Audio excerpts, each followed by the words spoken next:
क्या आपने कभी ऐसी कहानी सुनी है जहां गोलियां चलाने वाले आतंकवादी थे, सरहद पर लड़ने वाला फौजी निहत्था था और अस्पताल में लेबर पेन से तड़पती महिलाओं की ढाल? कोई बॉडीगार्ड नहीं बल्कि सफेद वर्दी पहनने वाली एक नर्स थी। जी हाँ, बॉलीवुड क्वीन कंगना रनौत की much awaited new release movie Bharat भाग्य विधाता सिनेमा घरों में टहलका मचा रही है। लेकिन ये सिर्फ एक फिल्म नहीं, 26/11 की उस खौफनाक रात कामा अस्पताल के अंदर छिपे एक ऐसे कड़वे और रोंगटे खड़े कर देने वाले सच की कहानी है जिसे सुनकर आपके रोंगटे खड़े हो जाएंगे।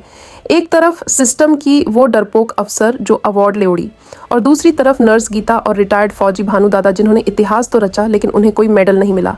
आखिर उस रात कामा अस्पताल के बंद दरवाजों के पीछे क्या हुआ था? कसाब के सामने वो सफेद वर्दी कैसे ढाल बनी? चलिए जानते हैं इस पूरी धमाकेदार और इमोशनल कहानी में।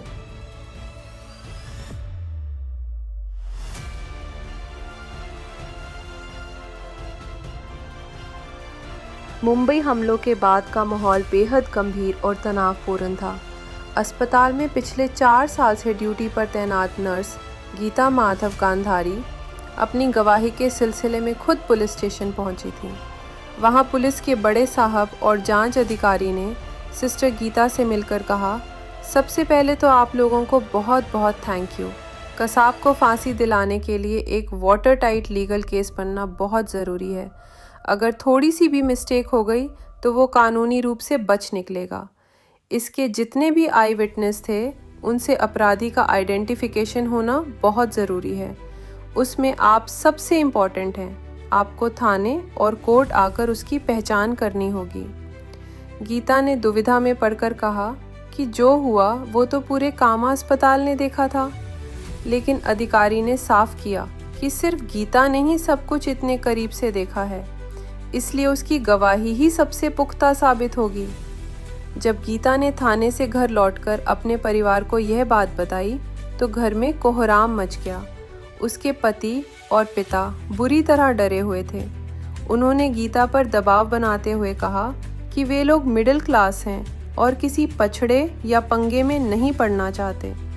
उन्होंने डर जताया कि बाहर न जाने कितने आतंकवादी छुपे बैठे होंगे। उन्होंने गुस्से में पुलिस और मीडिया पर भी भड़ास निकाली और कहा कि अगर टीवी पर चेहरा आ गया तो आतंकवादियों के लिए उन्हें ढूंढना बहुत आसान हो जाएगा। उन्हें अपनी छोटी बच्ची अंकिता की सुरक्षा की सबसे ज़्यादा चिंता थी, जो अकेले स्कूल और ट्यूशन जाती थी।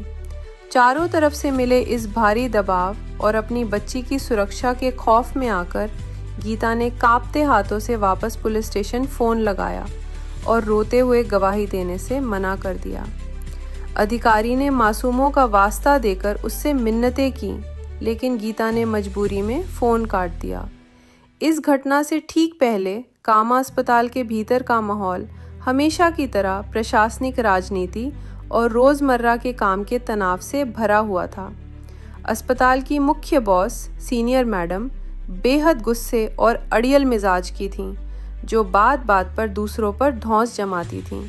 डॉक्टरों को मेमो इशू किए जा रहे थे और स्टाफ आपस में कानाफूसी कर रहा था कि कैसे 600 नेताओं से लेकर मिनिस्टर बनने तक के चांस और ट्रांसफ़र की बातें चल रही थीं। बॉस मैडम को सिर्फ अपनी कुर्सी और रसूख की परवाह थी। उसी समय NICU में एक नवजात बच्चा बहुत सीरियस था, लेकिन सरकारी अस्पताल के प्रोसीजर और स्टाफ की कमी के कारण बहसबाजी चल रही थी। सिस्टर इंचार्ज सबको समझा रही थीं कि सरकारी रुग्णालय के प्रोसीजर और प्रोटोकॉल में हस्तक्षेप ना करें। इसी अस्पताल के वार्डों की सुरक्षा और देखरेख की जिम्मेदारी एक पूर्व फौजी भानु दादा संभाल रहे थे।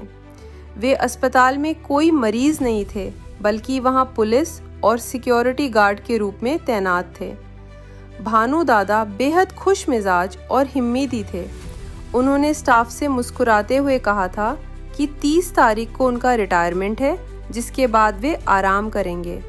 उन्होंने यह भी कहा था कि अगर कोई चोर चकार अस्पताल में आया तो वे 1971 की लड़ाई लड़ चुके आर्मी वाले हैं, सब देख लेंगे। गीता उन्हें अपने पिता की तरह मानती थी और उनसे इमोशनली बहुत अटैच थी। तभी वार्ड नंबर 16 और 17 के अलग अलग मरीजों को लेकर डॉक्टरों और नर्सों के बीच बहस शुरू हो गई। वार्ड में एक प्री एक्लेमेप्सिया, जिसे गर्भावस्था के दौरान हाई BP की पेशेंट थी, जिसकी डिप्रेशन की हिस्ट्री थी। जूनियर रेसिडेंट डॉक्टर अमेय ने उसकी दवा बदलकर निफेडिपिन देने की बात कही तो मरीज ने घबराकर दवा खाने से मना कर दिया। वहां तैनात सिस्टर गीता ने डॉक्टर अमेय को टोका कि बिना सही प्रिस्क्रिप्शन या सीनियर डॉक्टर की परमिशन के दवा ऐसे नहीं बदलनी चाहिए। डॉक्टर के चिढ़ने पर वहां सुरक्षा में तैनात भानु दादा ने तुरंत नर्स गीता का पक्ष लिया और डॉक्टर से कहा कि वे 16 साल से नर्स हैं और बहुत एक्सपीरियंस्ड हैं, इसलिए उनसे तमीज़ से बात करें। बहस बढ़ने पर जब डॉक्टर अमेय ने सीनियर डॉक्टर कोहली को फ़ोन लगाया तो डॉक्टर कोहली ने भी गीता का नाम सुनते ही जूनियर डॉक्टर को डांटा और कहा कि गीता बहुत एक्सपीरियंस्ड है, पेशेंट से कहो कि उसकी बात माने। गीता ने मुस्कुराकर मरीज को दवा खिलाई। वहीं पास में श्रुति नाम की एक और गर्भवती महिला दर्द से कराह रही थी, जिसे गीता ने अपने घरवाले जैसा हौसला दिया। शाम के 7 बज चुके थे और गीता की ड्यूटी खत्म होने वाली थी। रात को उसकी आई माँ का जन्मदिन था और घर पर एक सरप्राइज पार्टी रखी गई थी। गीता का दामाद सुब्रत बहुत अच्छा था और साथ ही स्टाफ गीता को उसके अच्छे भाग्य के लिए चिढ़ा रहा था। गीता घर जाने के लिए उतावली थी, लेकिन अस्पताल में उस वक्त 20 से 25 से ज़्यादा गंभीर गर्भवती महिलाएं थीं जो कभी भी लेबर पेन में जा सकती थीं और स्टाफ की भारी कमी थी। अस्पताल की क्रिटिकल हालत और भानु दादा को मुस्तैदी से ड्यूटी करते देख गीता का दिल पिघल जाता है और वो अपनी माँ की पार्टी छोड़कर ओवरटाइम ड्यूटी पर रुकने का फैसला करती है। उसने अपनी माँ को फ़ोन करके सब ठीक होने की बात कही। तभी अचानक रात के सन्नाटे को चीरती हुई गोलियों की आवाज़ें सुनाई देने लगीं। शुरुआत में स्टाफ को लगा कि पटाखे चल रहे हैं, लेकिन तभी टीवी और रेडियो पर चीखते हुए एंकरों की आवाज़ें आईं कि छत्रपति शिवाजी टर्मिनस CST पर आतंकवादियों ने अंधाधुंध फायरिंग कर दी है। तुरंत अस्पताल में फ़ोन बजा कि आतंकवादी जान बचाकर भागते लोगों के पीछे पीछे अस्पताल की तरफ ही बढ़ रहे हैं। पूरे अस्पताल में भगदड़ मच गई। वार्डों में गंभीर महिलाएं थीं और NICU में 24 नवजात बच्चे वेंटिलेटर पर थे। जैसे ही हमलों की खबर अस्पताल की बॉस मैडम को मिली, उनकी सारी अकड़ गायब हो गई और वे बुरी तरह डरकर अपनी जान बचाने के लिए एक सुरक्षित अंधेरे कमरे में जाकर छिप गईं। उन्होंने दरवाज़ा अंदर से बंद कर लिया और पूरी रात डर से कांपते हुए वहीं दुबकी रहीं।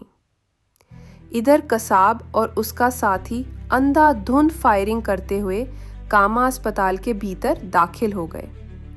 अस्पताल के प्रवेश द्वार पर तैनात रिटायर्ड फौजी भानु दादा अपनी देशभक्ति और फर्ज को याद करते हुए सिर्फ एक लाठी और अपनी पुरानी राइफल लेकर आतंकवादियों के सामने डट गए। उन्होंने चिल्लाकर उन्हें रोकने की कोशिश की, लेकिन कसाब ने क्रूरता से हंसते हुए उन पर अपनी ऑटोमेटिक गन से अंधाधुंध गोलियां बरसा दी। भानु दादा खून से लथपथ होकर जमीन पर गिर गए और तड़पते हुए दम तोड़ दिया। सिस्टर गीता ने खिड़की के पीछे से अपने पिता तुल्य भानु दादा को अपनी आंखों के सामने दम तोड़ते देखा। इस भयानक मंजर ने गीता के भीतर के सारे डर को खत्म कर दिया और उनके प्रति उसके गहरे इमोशनल अटैचमेंट ने उसके दिल में कसाब के खिलाफ प्रतिशोध की आग लगा दी। गीता ने आंसू पोंछकर खुद कमान संभाली। उसने सरकारी प्रोटोकॉल को पीछे छोड़कर स्टाफ को फ्लोरेंस नाइटिंगेल की शपथ याद दिलाई कि वे मरीजों को छोड़कर नहीं भाग सकते।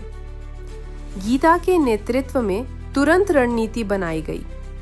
आतंकवादियों को गुमराह करने के लिए पूरे अस्पताल की लाइटें और NICU की UV लाइट्स बंद कर दी गईं। सभी मरीजों को वार्डों से निकालकर सुरक्षित कमरों और टॉयलेट्स के अंदर लॉक कर दिया गया। बच्चों को चुप रखने के लिए लगातार फीड कराया गया। तभी सीढ़ियों पर कदमों की आवाज़ आई और पुलिस के जवानों ने बताया कि उनका गोला बारूद खत्म हो रहा है और आतंकवादी फायर एग्जिट के रास्ते नीचे आ रहे हैं। गीता ने तुरंत बड़ा फैसला लिया। उसने और बाकी जूनियर स्टाफ ने मिलकर भारी भरकम लोहे की अलमारियां और बड़े टेबल खींचकर फायर एग्जिट के दरवाजे के आगे लगा दिए और सीढ़ियों का रास्ता ब्लॉक कर दिया, जिससे आतंकवादी ऊपर ही फंस गए। इसी खौफ के बीच छिपी हुई एक गर्भवती महिला को तेज लेबर पेन शुरू हुआ। मोबाइल की हल्की सी फ्लैशलाइट के सहारे और सिगरेट लाइटर की आग से ब्लेड। कुछ दिनों बाद अस्पताल में रोजमर्रा का काम फिर से शुरू हो चुका था। तभी एक भव्य सरकारी सम्मान समारोह की खबरें सामने आईं, जिसने व्यवस्था के कड़वे सच को उजागर कर दिया। समारोह में घोषणा की गई थी कि उत्कृष्ट सेवा और वीरता के लिए प्रतिष्ठित फ्लोरेंस नाइटिंगेल अवार्ड अस्पताल की उसी बॉस मैडम को दिया जाता है जिन्होंने हमलों की रात अपनी सूझबूझ से मरीजों की जान बचाई थी। वह डरपोक बॉस मैडम, जो पूरी रात कमरे में छिपी बैठी थी, स्टेज पर मेडल पहनकर मीडिया के सामने झूठ बोलते हुए वाहवाही लूट रही थी। अस्पताल के गलियारे में काम करते हुए जब एक जूनियर स्टाफ अखबार की वह कतरन लेकर गीता के पास आया और गुस्से में बोला कि यह सरासर नाइंसाफी है कि पूरी रात कसाब से आप लड़े, भानु दादा शहीद हुए और मेडल उन छिपने वाली मैडम को मिल गया, तब गीता ने काम रोककर अखबार की तस्वीर को देखा। उसने बेहद शांत और गंभीर आवाज में अपने जूनियर साथी से कहा, अरे छोड़ो ना, यह तो सिर्फ एक कागज का टुकड़ा है। मेडल और अवार्ड से हमारी वफादारी तय नहीं होती। सच कहूँ तो जब मैंने वापस उसी पुलिस स्टेशन जाकर उस कसाब की आंखों में आंखें डालकर उसकी पहचान की और भानु दादा के हत्यारे को फांसी के फंदे तक पहुंचाया, मेरा सबसे बड़ा अवार्ड मुझे उसी दिन मिल गया था। राजनीति और चापलूसी से सरकारी मेडल तो खरीदे जा सकते हैं, लेकिन उस रात जिन मासूमों और नवजात बच्चों की जानें बचीं, उनके दिलों से जो दुआएं निकली हैं, वो कोई हमसे नहीं छीन सकता। हमें इस सफ़ेद वर्दी की इज्जत किसी मेडल से साबित करने की ज़रूरत नहीं है। अस्पताल के वार्ड में सिस्टर गीता और बाकी जूनियर स्टाफ बिना किसी सरकारी मेडल के पूरी निष्ठा से मरीजों की सेवा करते हुए एक साथ मुस्कुरा दिए। तो दोस्तों, ये थी कंगना रनौत की फिल्म भारत भाग्य विधाता और कामा अस्पताल की वो अनसुनी और सच्ची गाथा, जिसने हमें सिखाया कि असली हीरो मेडल के मोहताज नहीं होते। अगर आपको ये कहानी दिल को छू गई हो और मेरा नरेशन अच्छा लगा हो तो प्लीज़ इस वीडियो को एक लाइक ज़रूर करें। ऐसे ही और भी धमाकेदार, इमोशनल और रोंगटे खड़े कर देने वाले सिनेमाई सच को जानने के लिए मेरे चैनल को सब्सक्राइब करना बिल्कुल ना भूलें। नीचे कमेंट में जय हिंद लिखकर हमारे असली नायकों को श्रद्धांजलि ज़रूर दें। मिलते हैं आपसे अगली एक और शानदार वीडियो में। तब तक के लिए धन्यवाद और जय हिंद।